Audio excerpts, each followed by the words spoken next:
De manière assez fortuite. En fait, j'ai une formation d'architecte d'intérieur. J'ai travaillé dans ce milieu-là pendant environ 10 ans, mais assez rapidement, en vivant avec Ralph, j'ai été très rapidement interpellée par la mise en couleur en fait, de bande dessinée. Je trouvais que ça avait l'air très marrant à faire en fait. Et du coup, je lui ai demandé pour essayer. C'était sur un tome de Yann, sur le tome 2. Et j'ai trouvé ça vraiment très chouette. Je me suis vraiment super bien amusée. J'ai toujours été très à l'aise avec la couleur. Ça fait un peu partie aussi de mon métier de base. Et donc voilà. Et petit à petit, en fait, la mise en couleur BD a pris le pas sur mon métier d'architecte d'intérieur. Et j'ai finalement décidé de complètement arrêter l'architecture d'intérieur pour ne plus me consacrer qu'à la mise en couleur de BD. J'ai travaillé avec Bruno Gazzotti sur la série Seul. Sur à partir du tome 3, j'avais travaillé sur les ambiances du tome 2 aussi, mais là, j'avais pas vraiment mis en couleur de manière vraiment concrète l'album. Et voilà, j'ai régulièrement des propositions pour travailler sur d'autres projets, mais vu que le coloriste, en règle générale, est le dernier intervenant au niveau créatif sur les albums, le problème, c'est qu'on travaille beaucoup dans l'urgence. Et j'ai pas très envie en fait de mettre cette contrainte-là qui est assez intense pour d'autres personnes que pour nous en fait.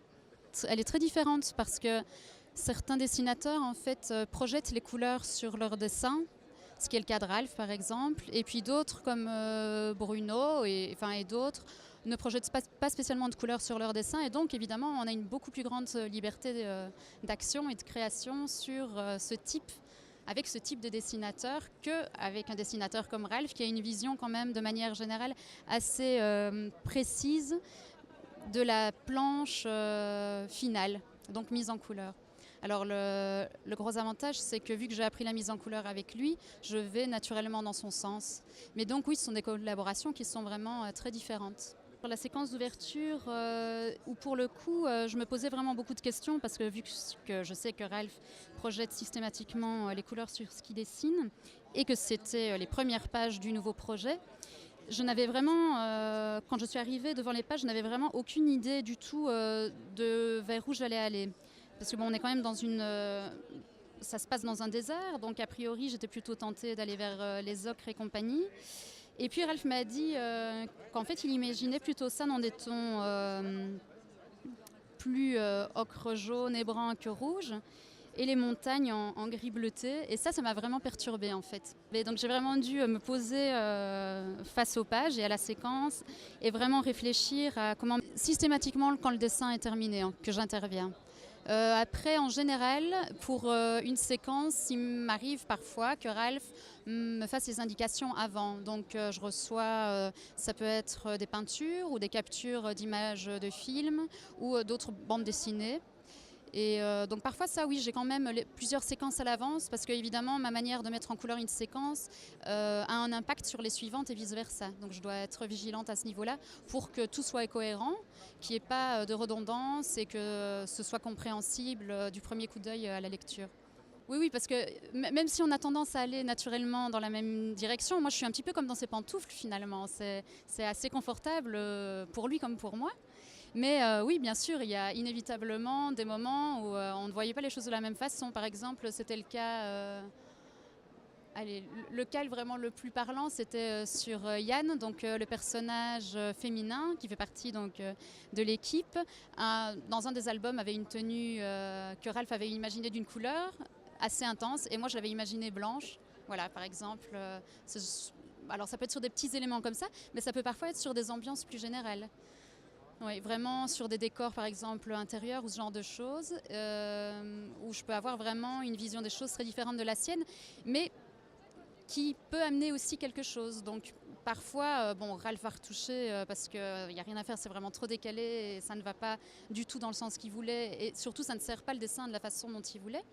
Mais il arrive très régulièrement aussi qu'il retouche à peine et que l'ambiance reste telle que je l'avais mise en place, alors même qu'elle était éloignée de ce que lui avait en tête au départ.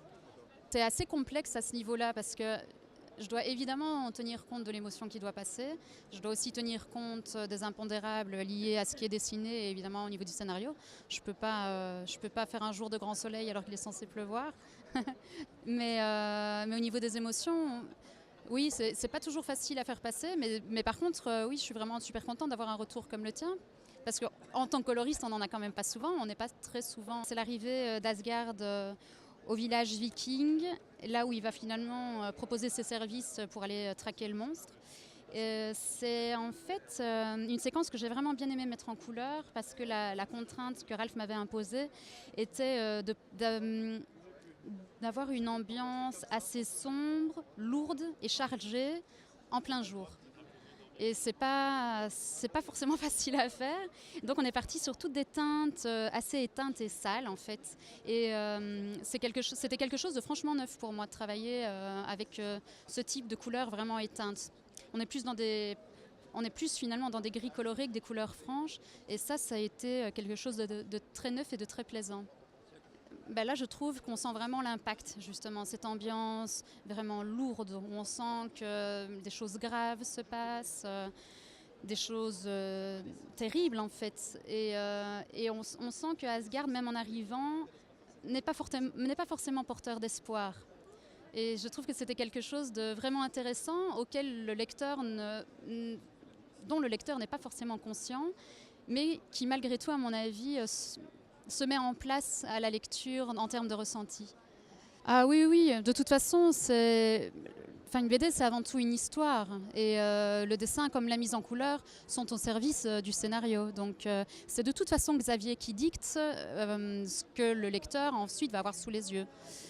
Donc oui, moi je dois être hyper cohérente par rapport à l'histoire. Je dois aussi évidemment être super cohérente par rapport au dessin parce que avec la couleur, je peux aussi fusiller complètement la mise en scène de Ralph.